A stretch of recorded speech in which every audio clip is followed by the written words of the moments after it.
Ngayon po magluluto tayong fish steak na barilyete. Lagyan ng bawang. Lagyan din natin ng sibuyas.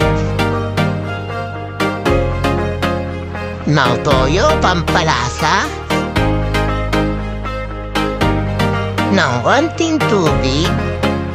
Ng betchin, paminta at sili.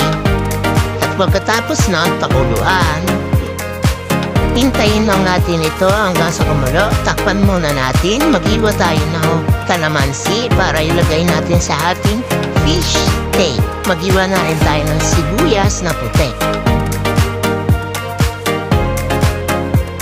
At pag kumulo na, pigain na ang kalamansi. Rekta na yan sa kawali.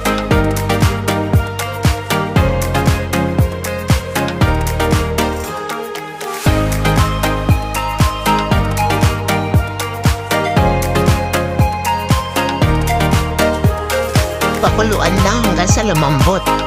Pagkatapos, ilagay na rin natin yung mga sibuyas na iniwa natin kanina.